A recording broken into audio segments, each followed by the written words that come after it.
माही की गूंज न्यूज़ में आपका स्वागत है। आज मामा बालेश्वर दयाल की समाधि स्थल पर जयस और भील प्रदेश पार्टी द्वारा एक बैठक आयोजित की गई और इस बैठक में जो विषय था वो सबसे बड़ा विषय लोकसभा चुनाव में प्रत्याशी को लेकर था। बैठक की अगुवाई सेलाना से विधायक कमलेश्वर डोडियार ने की है और एक जाजम पर बैठकर एक व्यक्ति का नाम तय करने का प्रयास किया है और उसी को लेकर जगह जगह अब पूरे तीनों ज़िलों में बैठक का प्रयास किया जा रहा है और एक नाम तय करने का प्रयास किया जा रहा है जो लोकसभा चुनाव भील आदिवासी पार्टी या फिर भारत आदिवासी पार्टी की तरफ से लड़ सके। क्या कुछ रहा आज की बैठक में, क्या निराकरण हुआ और क्या आगे की रणनीति रहेगी, लोकसभा में कौन सा नाम जो है चर्चा में है, क्या खुद कमलेश्वर डोडियार चुनाव लड़ेंगे, उन्हीं से जानेंगे। स्वागत है डोडियार जी आपका। धन्यवाद माही की पूरी टीम को, बहुत बहुत धन्यवाद आपकी पूरी टीम को। क्या बैठक का आज एजेंडा था विशेष? सर आज की मीटिंग जो थी वो दो विषयों को लेके थी। जो जयस के पदाधिकारी लोग हैं उनकी उपस्थिति मांगी थी कि अब करना क्या है, लोकसभा के चुनाव है मेरे ख्याल से अप्रैल के महीने में। और दूसरा ये था कि अभी उम्मीदवार करने हैं, एक आदमी करना है, तो उसके लिए अपन ने जो उम्मीदवार बनना चाह रहा था उन दावेदार लोगों को हमने आमंत्रित किए थे कि आप आएँ। इन दो विषयों को लेकर मीटिंग थी। कौन ऐसे नाम आए हैं सामने जो दावेदारी रखते हैं?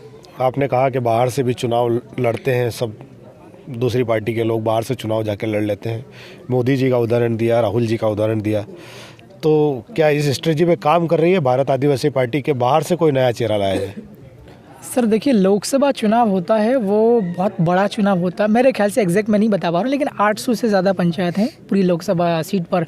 8 विधानसभा सीटें आती हैं, 15 लाख से ज़्यादा वोटर्स हैं, तो चेहरा तो चाहिए बड़ा। रतलाम, झाबुआ और अलीराजपुर तीनों ज़िलों में अगर कोई प्रभावशाली नेता नहीं मिलता है, उम्मीदवार प्रत्याशी, तो बाहर से लाना ही पड़ेगा। और मैं विधायक हूँ और विधायक होने के कारण मेरी नैतिक जिम्मेदारी बनती है कि यहाँ पर उम्मीदवार खड़ा करके और इसको जिताना, ये मेरी जिम्मेवारी बनती है। तो उम्मीदवार तो हर हाल में उतारना ही होगा। आपने पूछा कि जो बाहर के व्यक्ति को ला करके लड़ाना, तो मैं आपको बता दूं कि जो प्रधानमंत्री माननीय मोदी जी हैं वो गुजरात के रहने वाले हैं और उत्तर प्रदेश के बनारस से वो विधायक हैं, सांसद हैं, वो लोकसभा के दूसरे स्टेट में जाके लड़े हैं और वो अभी आज प्रधानमंत्री भारत के दूसरा टर्म उनका ख़त्म होने वाला। राहुल गांधी जी भारत इसमें कांग्रेस पार्टी के वो नेता हैं, वो रहने वाले यूपी के हैं, वो अमेठी से सांसद रहे हैं और जो है वो केरल, मतलब बहुत दूर है वहाँ से, यूपी से केरल, वहाँ की वायनाड सीट से वो सांसद रहे हैं। तो हमारा तो बिल्कुल पास में पड़ता है राजस्थान, और वहाँ के लोगों का बहुत योगदान है। मैं भी अगर विधायक बना हूँ तो राजस्थान के जो लोग हैं, भील प्रदेश जो आंदोलन चलाते हैं, उनका बहुत योगदान है। तो वहाँ से अगर एक हमें साथी मिलता है उम्मीदवार, तो बहुत अच्छा माहौल है और हम लोग चुनाव जिताएंगे। चर्चा में ये भी है कि कमलेश्वर डोडियार चुनाव लड़ेंगे लोकसभा का। नहीं, अगर कोई भी तैयार ना हो कि यहाँ का अगर प्रभावशाली आदमी नहीं मिल रहा और राजस्थान से भी अगर प्रभावशाली आदमी लड़ने को तैयार नहीं है, ऐसी स्थिति में मैं चुनाव हर हाल में लड़ूंगा, चाहे जो हो जाए। मैं खाली नहीं जाने दूंगा ऐसे। भारत आदिवासी पार्टी का मतलब लोकसभा चुनाव लड़ना तय माना जाए? पार्टी लोकसभा चुनाव लड़ेगी, ये बिल्कुल तय है। लगातार देखा जा रहा है कि बीजेपी के साथ में आप मंच साझा कर रहे हैं और अधिकारियों को चुनौती दे रहे हैं कांग्रेस में शामिल होने की। कहीं ना कहीं आपका झुकाव जो है वो कांग्रेस से बीजेपी की तरफ ज़्यादा दिखाई दे रहा है और जो चर्चा चल रही है बीजेपी के लोगों के बीच में, माहौल ऐसा बनाया जा रहा है कि जयस को या भारत आदिवासी पार्टी को हमने सेट कर लिया है। सर मैं स्टंटबाज आदमी हूँ, स्टंट का मीनिंग आप थोड़ा सा देख लेना। और जो है इन लोगों से मिलना, बीजेपी और कांग्रेस के नेताओं से मिलना, उसका कारण है कि मैं धीरे से राजनीतिक रणनीति के तहत उन लोगों के साथ में रहकर उन लोगों को मेरी पार्टी में लाने की कोशिश कर रहा हूँ। भारत आदिवासी पार्टी में लोकसभा चुनाव के दौरान कांग्रेस और बीजेपी के बड़े बड़े नेता भारत आदिवासी पार्टी की सदस्यता ग्रहण करेंगे और हमारे साथ में काम करेंगे। सांसद गुमान सिंह डामोर भी कहीं ना कहीं जयस के भरोसे लगाए दिखाई दे रहे हैं। अब अगर सांसद गुमान सिंह जी डामोर साहब अगर भारत आदिवासी पार्टी में आते हैं तो उनका स्वागत है। ये जो आपने मुद्दा उठाया था लोग विधानसभा में शराब को लेकर, उसके बाद जैसे विधानसभा में कोई सवाल उठता है ऐसे बड़े स्तर पर तो उस पर कार्रवाई देखी जाती है, लेकिन आपके उस सवाल के बाद में कहीं हलचल देखी नहीं गई। देखिए, हम विधानसभा के अंदर मुझे उठाने हैं मुद्दे, चाहे शराब का हो, ज़मीन का हो, बिल प्रदेश का मामला हो, हमें उठाना विधानसभा के अंदर। और बाहर भी हम लोग जो है वो आंदोलन करेंगे, सड़क पर भी आएंगे। हम दोनों जगह पे अच्छे से काम करेंगे, सदन के अंदर भी अपनी बात ढंग से रखेंगे और बाहर निकलकर सड़क पर आंदोलन भी करेंगे। तो ये जो शराब अवैध तरीके से डायरी के नाम पर बिकता है, इलीगल शराब जो बिकती है, निश्चित तौर पर रुकेगा। अब मैं फ्री हुआ हूँ थोड़ा सा, मैं बहुत व्यस्त था, भोपाल में था, प्रश्न वगैरह तैयार किए हमने सत्र के लिए। अब मैं अपने इलाके में जा रहा हूँ, मेरे इस क्षेत्र में भी मैंने घूमा नहीं हो अभी। जितना भी शराब वाले, इन सब की शराब की जो है वो गलत दिन के काम सारे बंद हो जाएंगे। ये जो सवाल आपने उठाया तो उसके बाद सदन की ओर से जो कोई जवाब आपको अभी तक मिला है क्या? जवाब नहीं मिला, मगर रिकॉर्ड में दर्ज हो चुका कि मैंने खिलाफ मांग रखी, मैंने दारू खिलाफ मांग रखी, मैंने कि दारू बंद करो, आदिवासी इलाके में दारू बिकना ही नहीं चाहिए, परमिशन लाइसेंस भी सारे रद्द होना चाहिए, मैंने मांग रखी है।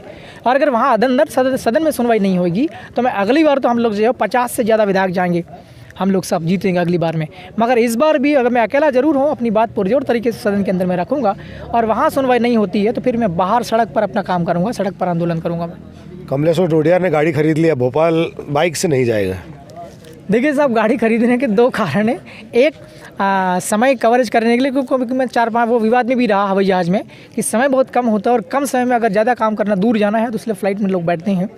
तो एक तो समय को देखते हुए, समय के महत्व को देखते हुए गाड़ी लिया है। दूसरा, मैंने जो गाड़ी ली उसमें थोड़ा सहूलियत है, बैठने का आदमी थकता नहीं है शरीर से, इसलिए लिया है गाड़ी और लेना है। तो और दूसरा, मैंने किसी से गाड़ी मांगा नहीं, मेरा अधिकार था, मैंने लोन लिया है। 24,69,000 का लोन लिया है मैंने। विधायक को लोन मिलता है, जहाँ जिस बैंक से हमारी तनख्वाह मिलती है विधायक की, मैंने उसी ब्रांच से लोन लिया है साहब। और मैंने जो मेरा अधिकार बनता है मैंने वही लिया, लोन लेकर के लाया हूँ गाड़ी। तो मैं शराब माफियाओं की कोई कृपा तो नहीं बरसी सर? शराब माफिया है कृपा सरकार करते हैं ऐसा, शराब के लिए जो आवाज़ उठाते हैं उन पे करते हैं शराब के लिए लोग करते हैं। मगर मैं अपने इलाके में, और अब तो मैं चूँकि मेरा काम कमांड कर रखूँगा पूरी लोकसभा पे, रतलाम, झाबुआ, अलीराजपुर, धार भी, इन 4 जिलों में, क्योंकि मेरे पड़ोसी जिले हैं, इसलिए मैं लगातार सक्रिय रहूँगा। शराब वालों को शराब में बंद करा दूँगा, अवैध धंधे में नहीं चलने दूँगा। वापिस आते हैं लोकसभा चुनाव पे। बड़ा चुनाव है लोकसभा का। ऐसे में जो आपका विधानसभा सीटों पे सब देखा आपने, सब अलग अलग चुनाव लड़े हैं, तो आपकी सीट को छोड़ के कोई खास उत्साह देखा नहीं गया। ऐसे में फिर राजनीतिक पार्टी बीजेपी जो अभी बिल्कुल फुल फार्म में है, उसके खिलाफ कैसे आप चुनाव लड़ेंगे? मोदी जी का डंका बजा हुआ है सर। इस बार भी विधानसभा चुनाव में शिवराज जी का डंका बज रहा था, लाडली बेना चल रही थी, और इस वाले चुनाव में, विधानसभा के चुनाव में भी मोदी जी का बहुत रोल था और माहौल था। उसके बावजूद बीजेपी को हमने 3rd नंबर पर पहुंचाया। तो मुझे ऐसा लग रहा है कि यहाँ पर इस लोकसभा चुनाव ही बीजेपी 3rd पर चली जाएगी। बीजेपी 3rd नंबर पे जाएगी। और लोकसभा में जो वापस रिपीट करने की बात आ रही है चुनाव में, गुमान सिंह डामोर को बीजेपी की तरफ से, उस पर क्या कहेंगे? मुझे ऐसा लग रहा है कि शायद गुमान सिंह जी को टिकट नहीं मिला और भारत आदिवासी पार्टी में वो आ सकते हैं और हमारे को समर्थन दे सकते हैं। हम जिसको उम्मीदवार बनाएंगे उसको जिताने में वो अपना रोल अदा करेंगे, ऐसा लग रहा है। और उन्हीं को अगर टिकट मिल जाती है तो भी वो 3rd नंबर पर ही जा सकते हैं, ऐसा लग रहा है मुझे। तो सामान्य इलाकों में आप लोगों का वर्चस्व काफ़ी कम है और बीजेपी को भरपूर वोट मिलता है। ऐसे में, और जो आदिवासी समाज के वोटर हैं वो तीनों पार्टियों में बढ़ चुके हैं अब। ऐसे में क्या लगता है आपको, कौन सी ऐसी आपकी जादू मंत्र वाली युक्ति है जिस पे काम करके आप एक वोट बैंक तैयार कर पाएंगे? बड़ा चुनाव 6.5, 7 लाख, 8 लाख वोट चाहिएंगे। बीजेपी और कांग्रेस जो गणित खेलती है, मैं उसी गणित पर काम करता हूँ, मैं उसी तरीके से काम करता हूँ। नया में हट करके कोई यूज़ नहीं करता हूँ मैं। ये आदिवासियों के वोट बिखेरने की कोशिश करती है पार्टियाँ, लेकिन मैंने जो गैर आदिवासी वोट है, जो हमारे खिलाफ में रहता है, जो समाज, सारे लोग नहीं होते हैं, कुछ लोग जो होते हैं वो गैर आदिवासी, जो आदिवासियों के खिलाफ होते हैं, जो आदिवासियों की ज़मीन पर कब्जा करना, शोषण करना, जो भी चीज़ें होती है, तो उन लोगों को हमने इस बार बिखेर दी। हमें नहीं बिखेर सके। सैलाना में आपने देखा होगा बीजेपी और कांग्रेस लगभग रही, मतलब सामान्य जो वोट है एक तरफा ना कांग्रेस में गया ना एक तरफा बीजेपी में गया, तो वो गणित तो हमने खेल लिया है।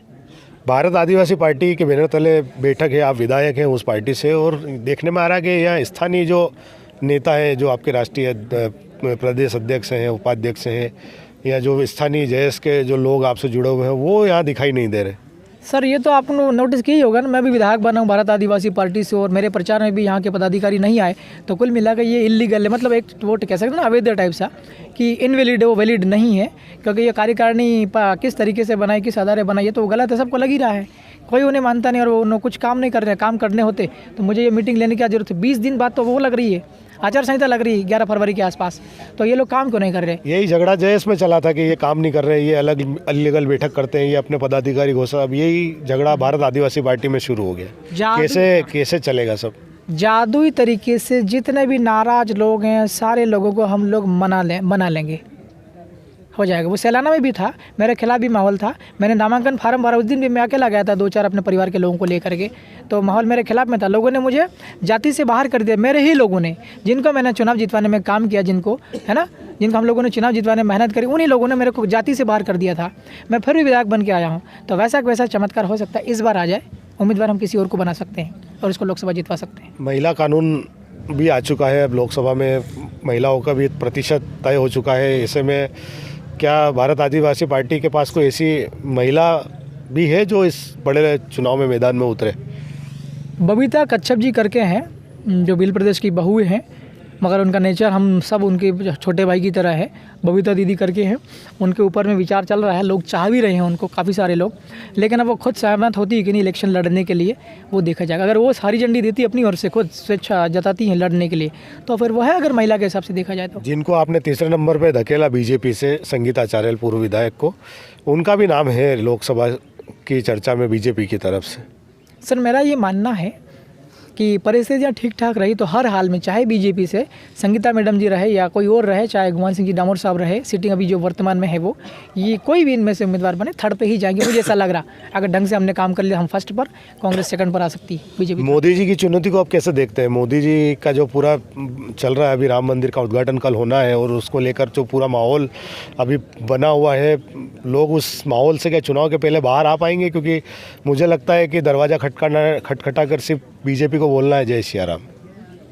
देखो ये तो है, हम किसी धर्म के खिलाफ नहीं हैं। मेरे मन में भी, मैं रास्ते में चल रहा था, एक सवाल खड़ा हुआ कि हम भी भगवान बिरसा मुंडा की कभी मूर्ति बनाते हैं, प्रतिमा लगाते हैं, कोई कार्यक्रम करते हैं, उसको क्या कहते हैं, वो जो अनावरण, उस समय जो है वो गैर आदिवासी लोग नहीं आते हैं उसमें, तो थोड़ा सा जो भेदभाव कहता है ना कि बंटवारा टाइप में, ये बीजेपी के ही लोग इस टाइप की हरकत करते हैं, इसलिए जो है वो आदिवासियों का ज़्यादा समर्थन नहीं मिल पा रहा उस वाले मुद्दे पे जो कल कार्यक्रम है श्री राम जी का, कि आदिवासियों के भगवान के साथ में तुम लोग कभी शामिल होते नहीं आदिवासियों के साथ में, तो इसलिए आदिवासी लोग वहाँ नहीं जा रहे हैं। और आपने देखा होगा ये चर्चा पूरा देश में मजबूर हो गए हैं कि राष्ट्रपति आदिवासी को भी इन्होंने इन्वाइट नहीं किया था उस वाले कार्यक्रम में, और आदिवासी लोगों को भी इन्वाइट, मैं विधायक हूँ, मध्य प्रदेश के 230 लोगों का हमारा परिवार है, मुझे भी सूचना नहीं करी, कायदे से इनवाइट करना चाहिए।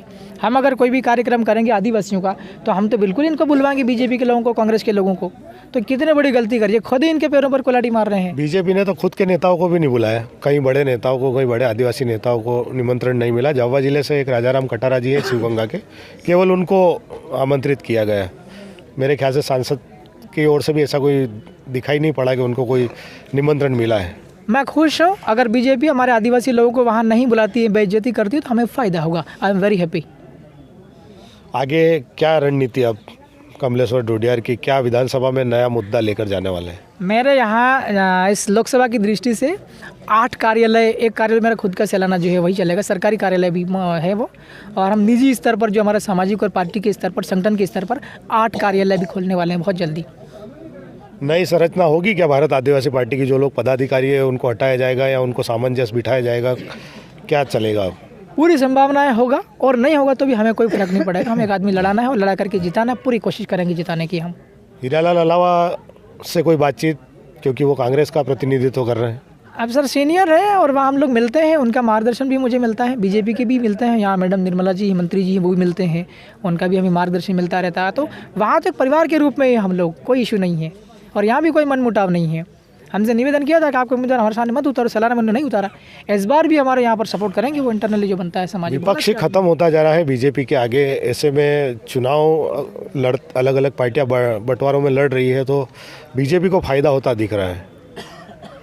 हाँ, आपकी दृष्टि से ऐसा लग सकता है, लेकिन मुझे लग रहा है कि आने वाले 5 साल बाद में भारत आदिवासी पार्टी का मुख्यमंत्री बन सकता है और बीजेपी विपक्ष में जा सकती है, दूसरे नंबर पर कांग्रेस थर्ड पे, इस टाइप से हो सकता है। इसीलिए आपका झुकाव भी है कांग्रेस की तरफ कम और बीजेपी की तरफ ज़्यादा है, क्योंकि उनसे ही आपको लाइमलाइट मिलती दिख रही है? नहीं, मेरा एक अलग नज़रिया है। आज सरकारें हैं 2 जगह पे, तो उनसे राम राम, श्याम श्याम, जय जवाहर सब चलता रहता है। दुश्मन पाकिस्तानी तो है नहीं बीजेपी, पाकिस्तान का सब पार्टी तो है नहीं बीजेपी, सरकार हमारे देश का है वो। आज कांग्रेस की सरकार बन जाती, कमलनाथ जी जो भी इनके मुख्यमंत्री बनते, तो हम तो इनसे भी बातचीत करते, इनसे मिल के रहते हैं। ऐसा वो नहीं है कि हम बीजेपी के साथ और ज़्यादा झुकाव उकाव, तो कुछ हम चुनाव लड़ रहे हैं तो झुकाव की बात ही नहीं आती ना। लोकसभा लड़ रहे हैं तो झुकाव का कोई कालम ही खड़ा नहीं होता, दोस्ती अपनी जगह पे और पार्टी और अपना संगठन और चुनाव अपनी जगह पे। ये थे कमलेश्वर डोडियार, जिनका कहना है कि किसी भी परिस्थिति में भारत आदिवासी पार्टी चुनाव लड़ेगी लोकसभा का, और अगर किसी एक व्यक्ति पर राय अगर नहीं बनती है भारत आदिवासी पार्टी की तो कमलेश्वर डोडियार खुद चुनाव लड़ेगा, लेकिन भारत आदिवासी पार्टी चुनाव लड़ेगी। संगठन को लेकर भी कई दावे किए हैं, राम मंदिर को लेकर भी बात कही है। गुमान सिंह डामोर पर भी कहा है कि उनका भी स्वागत है, भारत आदिवासी पार्टी में चुनाव लड़ना चाहे तो उनको भी हम चुनाव लड़वाएंगे। धन्यवाद।